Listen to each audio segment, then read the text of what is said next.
Hi everybody, Sharyl Attkisson here. Welcome to another edition of Full Measure After Hours. Today, a Minnesota fraud whistleblower. If only someone influential had listened to state employee Faye Bernstein years ago when she warned of a system ripe for fraud. Sunday, March 15th on Full Measure, I'm reporting from Minneapolis on that notorious theft of taxpayer dollars you've heard so much about. The web of fraud that's taken place there, largely by residents from Somalia, siphoned billions of dollars from programs meant to help the vulnerable. And this is taxpayer money, in many cases, your taxpayer money, federal money. But years before the national headlines, insiders were sounding the alarm about a system primed for abuse on a wide scale. One of those insiders is Faye Bernstein. You'll hear from her in today's podcast. Then Minnesota State Representative Kristen Robbins, she's been listening to numerous whistleblowers. She heads up the legislature's main fraud prevention committee and has some new information about revelations in the massive fraud scandal. But first, here's whistleblower Faye Bernstein, who's a compliance officer at the Minnesota Department of Human Services. Her job to make sure welfare-related contracts followed the rules.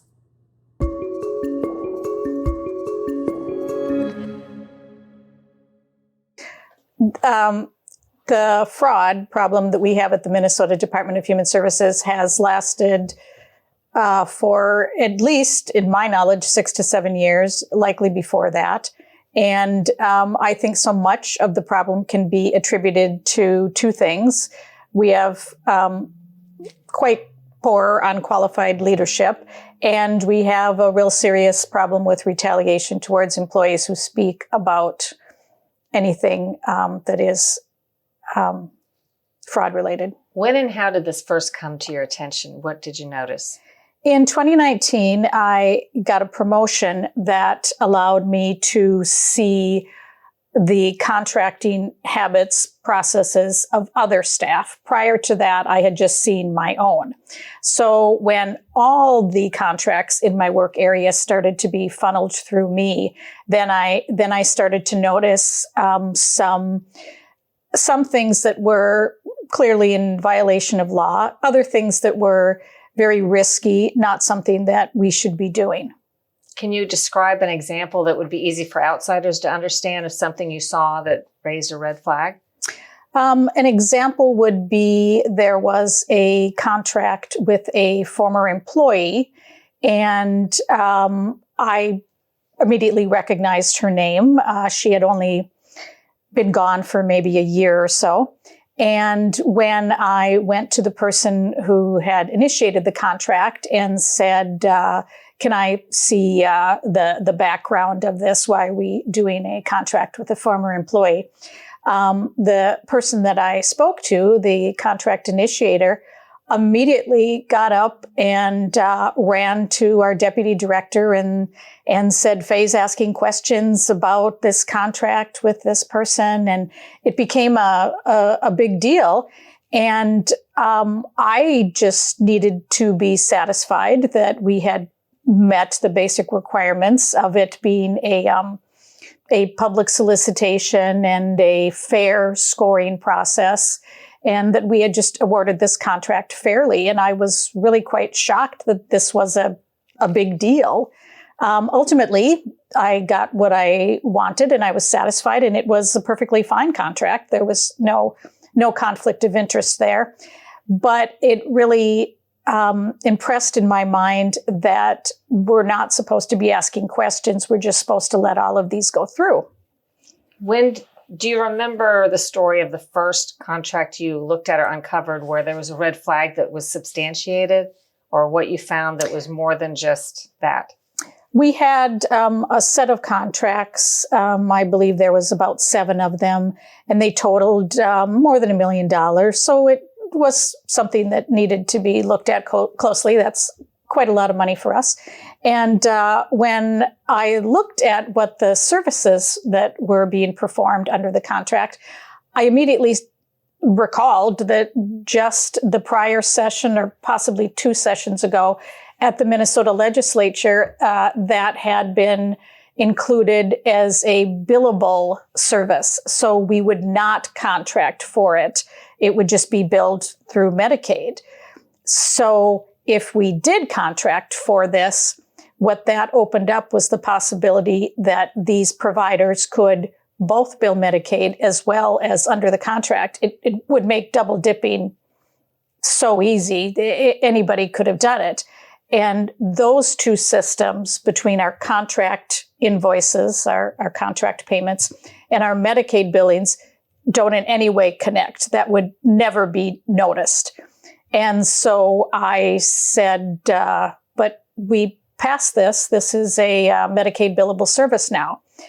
And I got an incredible amount of resistance on that. And I ultimately said, after going back and forth for several weeks, I can't do these contracts.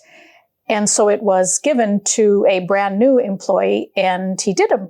When you say did them, were you supposed to approve them or? Correct. Okay. I was in a layer of approvals, and so I would have to approve them and pass them on to the next level. And I said I couldn't approve that. And so it was given to a new employee, a probationary employee, and he did them.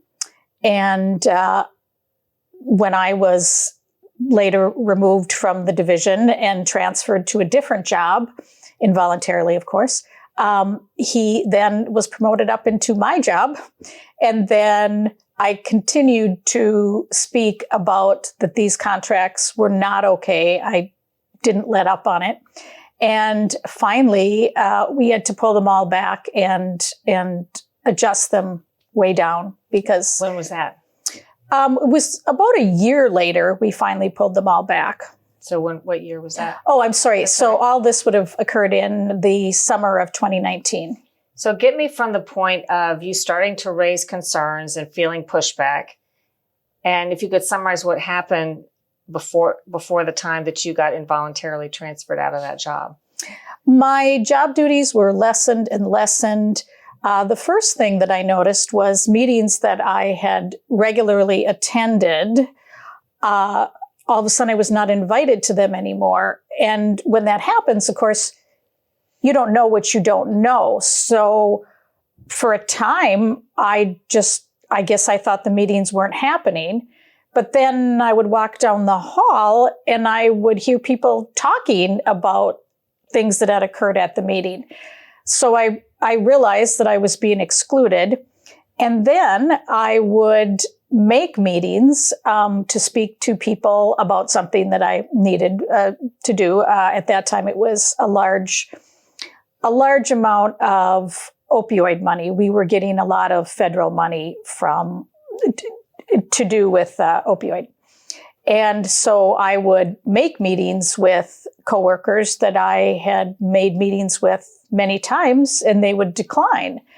And at one point, I went to one of the people that was my peer that I had worked with for years and naively assumed that I had maybe just requested a meeting at a bad time for her.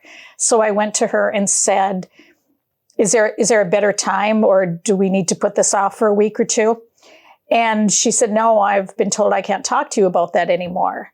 And I said, well, why? And who in the world told you that? I was shocked. This was dealing with the opioid money was a huge amount of my job at that time.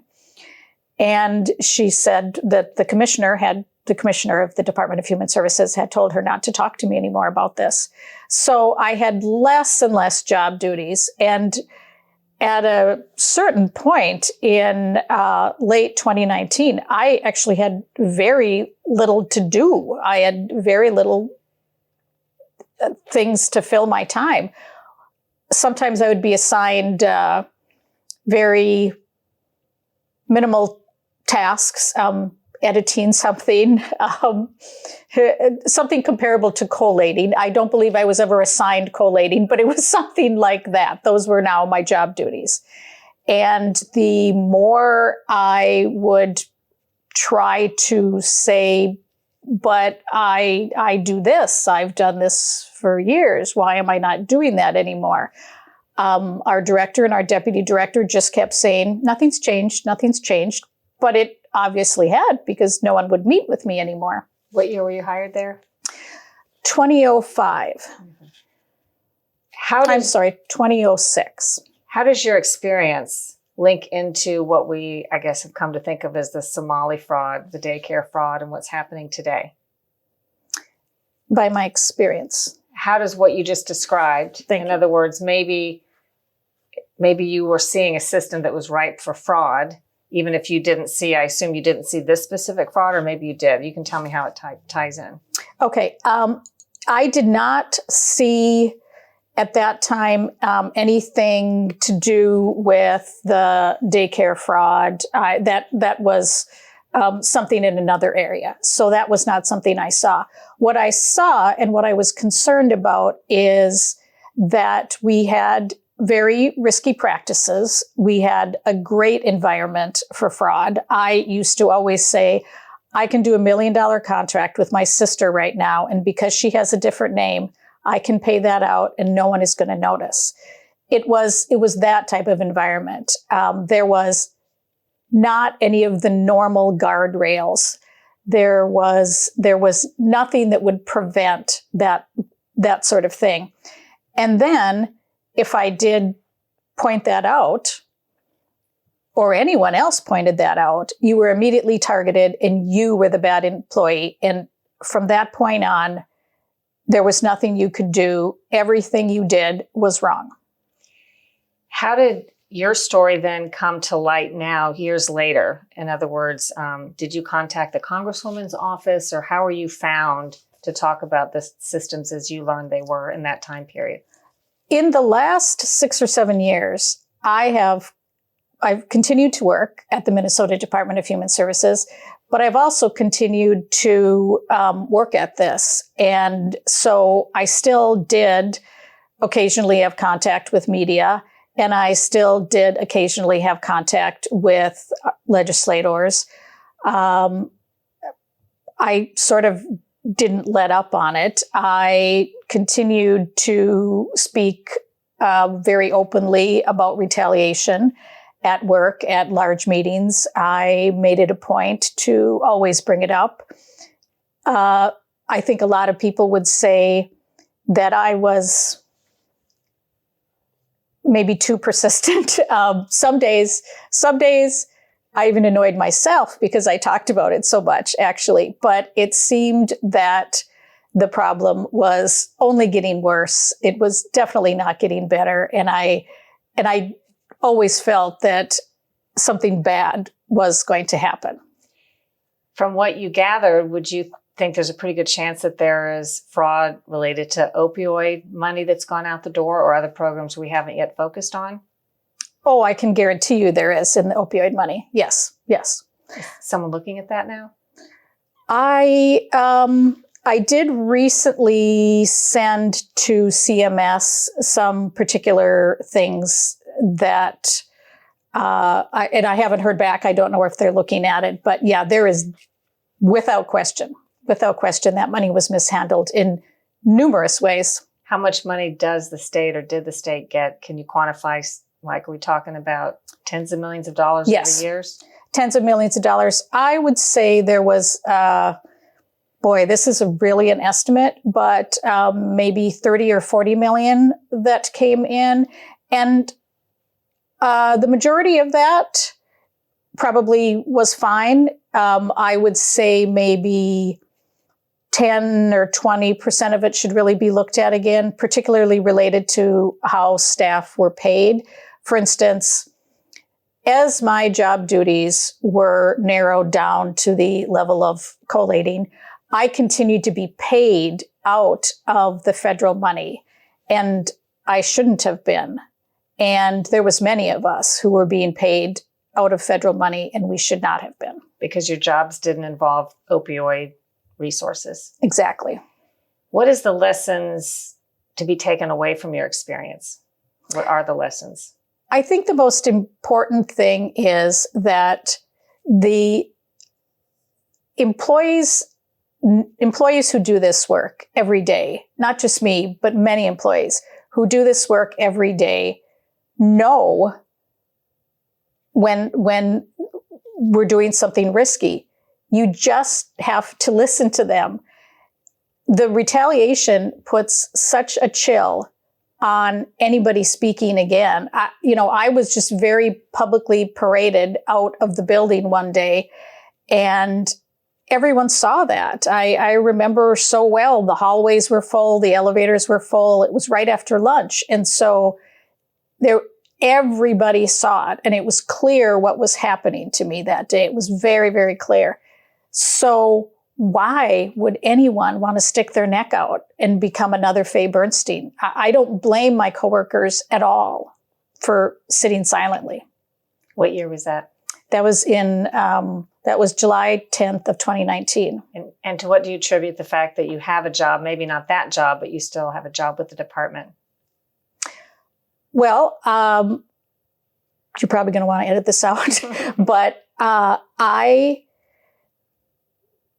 attribute the fact that I wasn't fired because I know that DHS wanted to fire me very badly. Instead, they went the route of just harassing me enough and hoping that I would quit.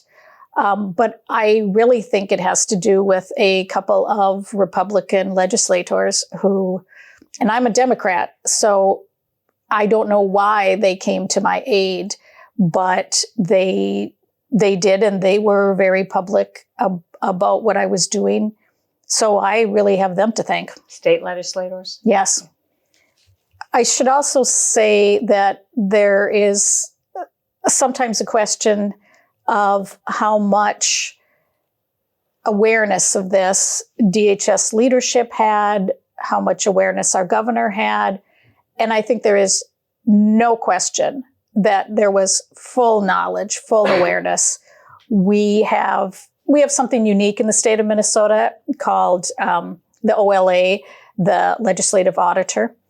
And our legislative auditor is a nonpartisan group, and they are just a lot of auditors, and they go around and audit the state agencies. And they are highly regarded by everyone. You will not find anyone who says that our OLA is anything but perfection, really. They have done numerous audits on the Department of Human Services, as well as we have had internal audits done even by our own auditors. And the results again and again have highlighted our risks, many, many cases of just downright fraud, but also our risks. And the OLA has been very clear about the practices that we have are an opportunity for fraudsters. And that has been disregarded all the way from the governor all the way down to our commissioners. And the practice is still in place today? Oh, absolutely.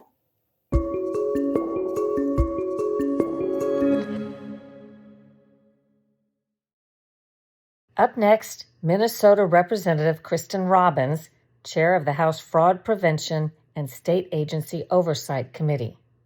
When did you first hear any inkling about this fraud that we're talking about today?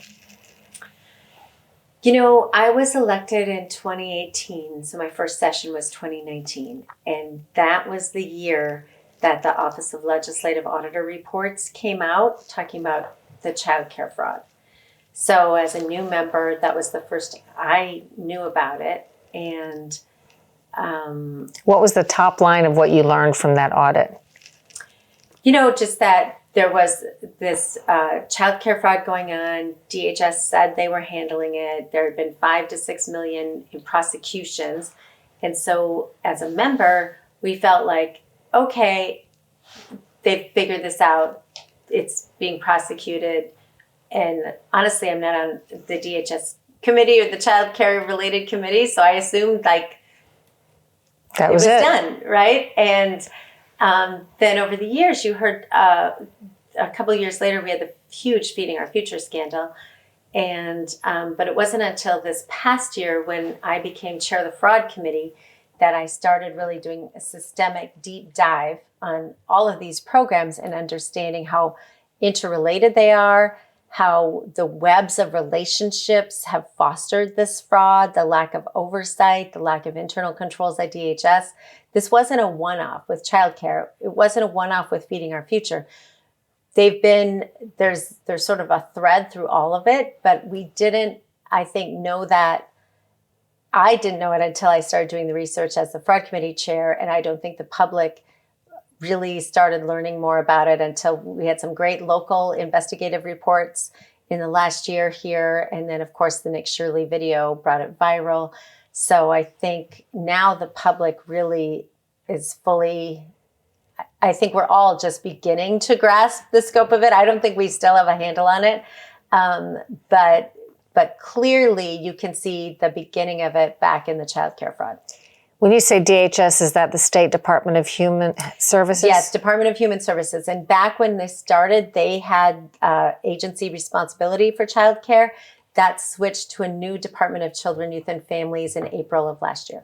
In the simplest way possible, can you explain what you've unraveled about the connections between these scams, what they were, and how they are tied together? Yes, so I think the childcare fraud was the genesis of it. And at the time that the Office of Legislative Auditor reports came out, they had prosecuted through a criminal investigation unit in Department of Human Services $5 to $6 million in childcare fraud.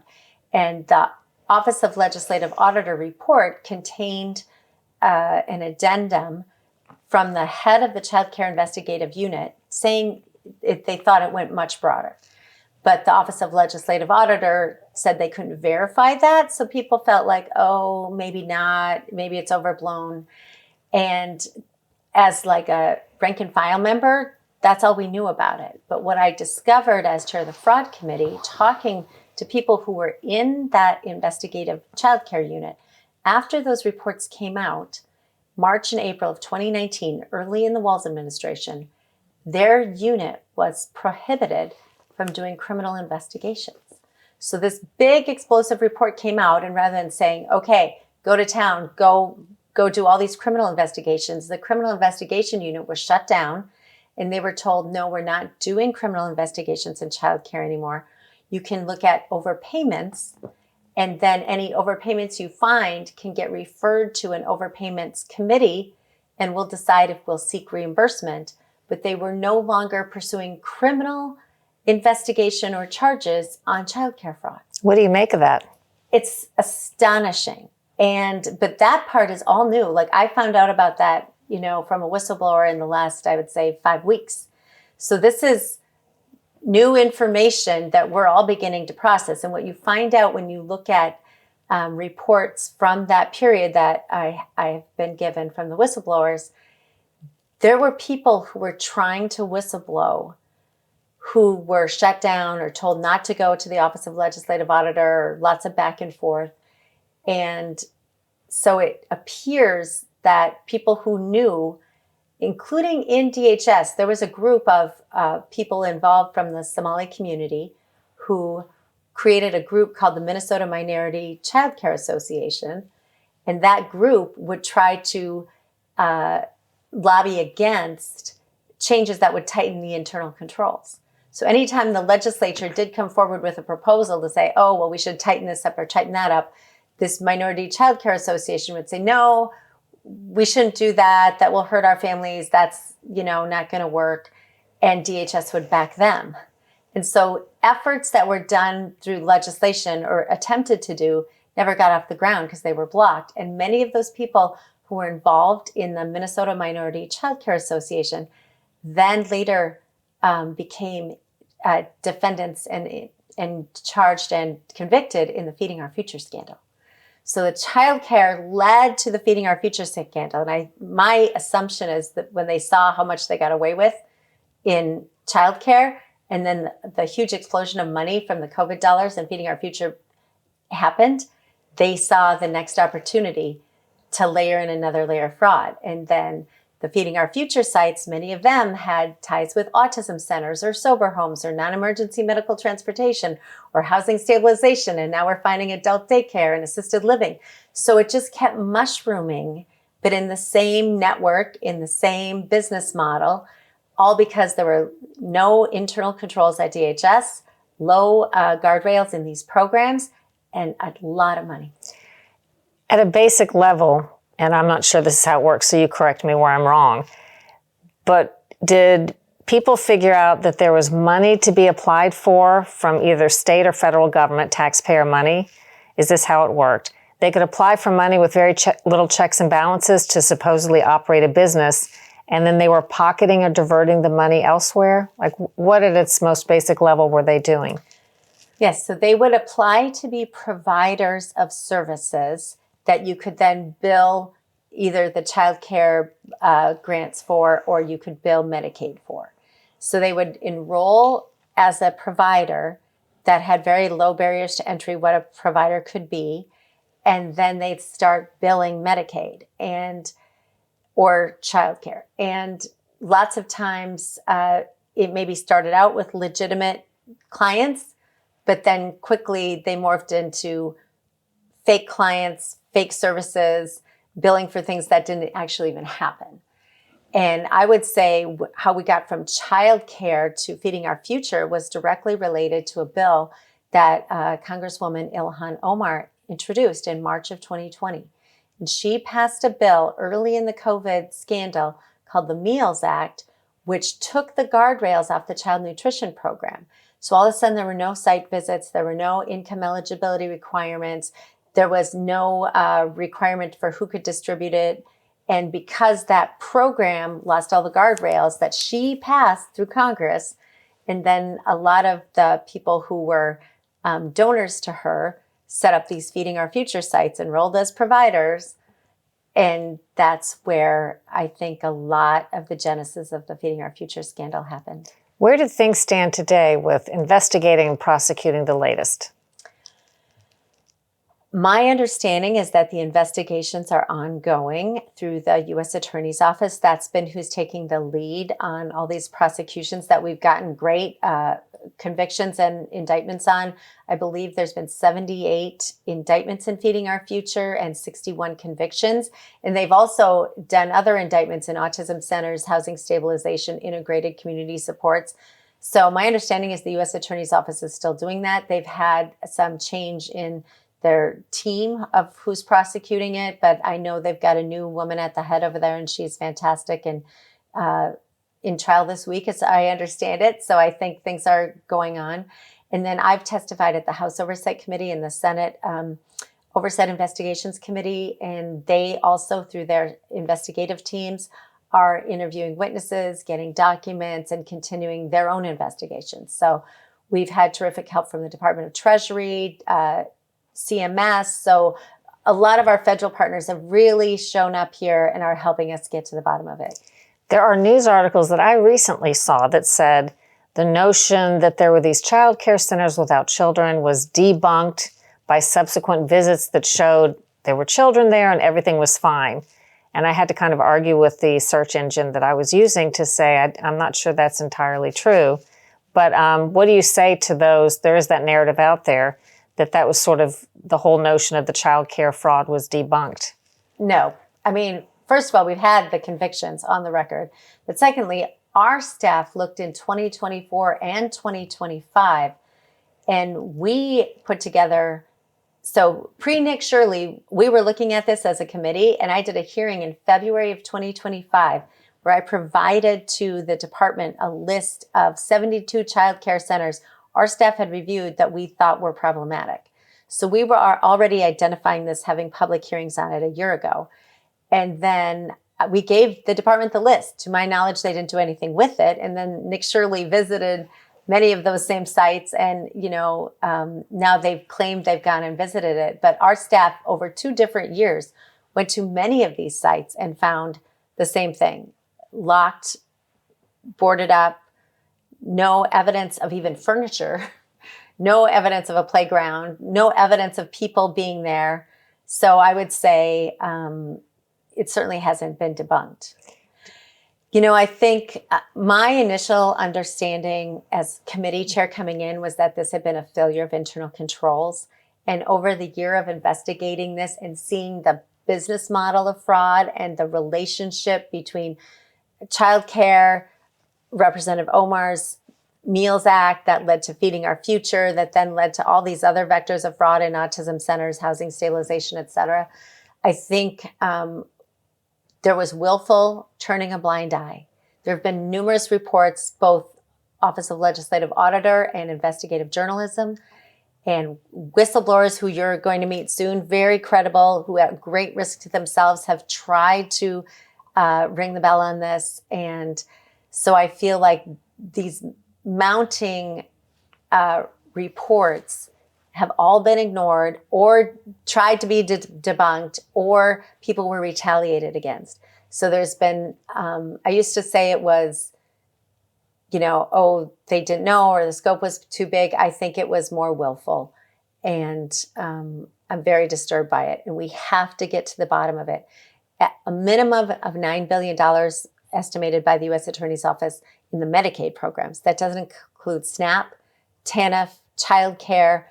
So the scope of this fraud and the theft of taxpayer dollars is enormous. And if we don't get to the bottom of it, the lack of trust in state government and federal government is a real serious problem. And taxpayers work hard for their money. They don't want to see it absconded like this. And my last question is, I don't know what you could put in place that says this time it will be stopped, but is there something you can do to make sure that we're not here in another couple of years with a similar scandal again?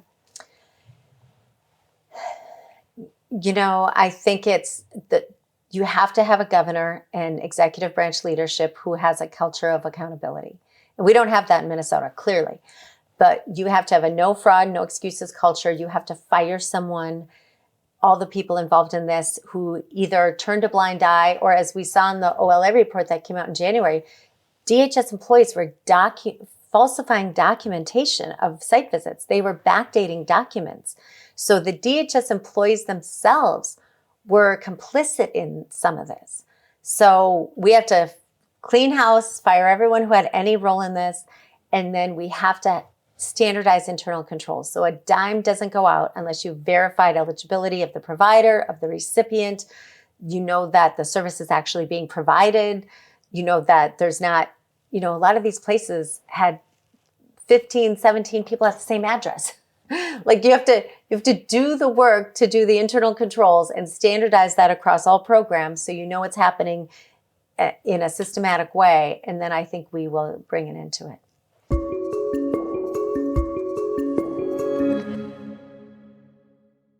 The full story, Sunday, March 15th on Full Measure.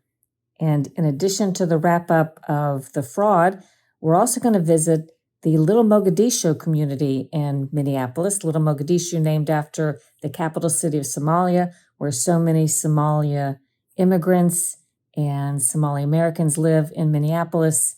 And a lot of them feel like they've unfairly suffered the brunt of blame for the fraud scandal, even though they had nothing to do with it. So that side of the story too. I hope you enjoyed today's podcast and that you will leave us a great review, share it with your friends, and subscribe. And check out my other podcast, the Sharyl Attkisson podcast. To support independent journalism, you can pick up a copy of my latest bestseller because proceeds go to independent reporting causes.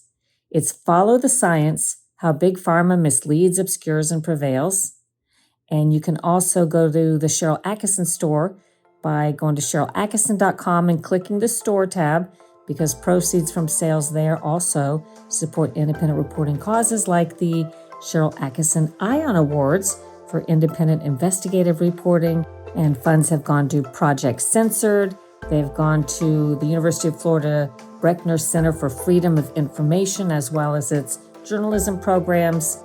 The items at the store are exclusive and unique. They can make great gifts for independent thinkers with slogans such as, do your own research, make up your own mind, think for yourself.